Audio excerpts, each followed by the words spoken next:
ఇక్కడ మేమందరం కలిసి ఫుడ్ అయితే పార్సల్ చేస్తున్నాము. ఎందుకంటే ఈ ఫుడ్ అంతా మనం అయితే డొనేట్ చేయబోతున్నాము. ఈ ఫుడ్ డొనేషన్ కి అయితే 2 కారణాలు అయితే ఉన్నాయి. ఈ వీడియోని మిస్ అవ్వకుండా లాస్ట్ వరకు అయితే చూసేయండి. నేను చిన్నప్పటి నుంచి చాలా మంచి పనులు చేయాలని ఒక పుస్తకంలో అయితే రాసుకునేవాడిని. అందులో ఒకటే ఇది. పుస్తకం అయితే పోయింది కానీ అందులో కొన్ని ఆలోచనలు మాత్రం అస్సలు పోలేదు నాకు. ఇన్ని రోజులు చేసే సందర్భాలు ఎన్నో వచ్చినా చేసే స్థితి అయితే అస్సలు లేదు. ఇప్పుడు చేయడానికి కారణం ఏంటంటే, ఒకటి నా పుట్టినరోజు అయితే, రెండవది మన జాతిరత్నాల మీరు యూట్యూబ్ ఛానల్ కి మానిటైజేషన్ అవ్వడం. మన జాతిరత్నాల టీం అంతా కలిసి రోడ్ల మీద ఆకలి కోసం ఎదురు చూపులు చూసేవారి కోసం వాళ్ళ ఆకలి తీర్చడానికి చిన్న ప్రయత్నం అయితే చేశాము. మన నెల్లూరులో పెద్ద హాస్పిటల్ దగ్గర నుంచి మన గాంధీ బొమ్మ వరకు అయితే అందరికీ ఫుడ్ పంచుకుంటూ అయితే వచ్చాము.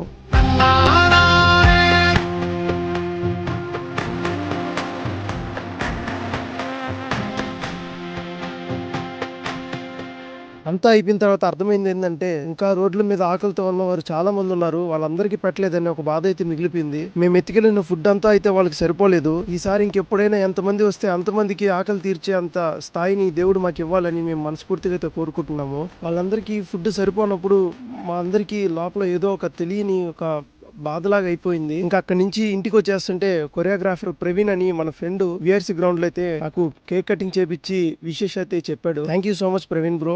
అలాగే మన జాతిరత్నాల పేజ్ లో వీడియోలు చూస్తున్నా, మన ఛానల్ ని ఫాలో అవుతున్నా ప్రతి ఒక్కరికైతే మనస్ఫూర్తిగా థ్యాంక్స్ అయితే చెప్తున్నాను. ఎందుకంటే మీ వల్లే ఈ రోజు ఇదంతా చేయగలిగాము. మన జాతిరత్నాల ఛానల్ ద్వారా ఇలాంటివి ఇంకా ఎన్నో చేసేలాగా మీరు అందరూ సపోర్ట్ చేస్తారని మేము మనస్ఫూర్తిగా కోరుకుంటున్నాం. Thank you so much.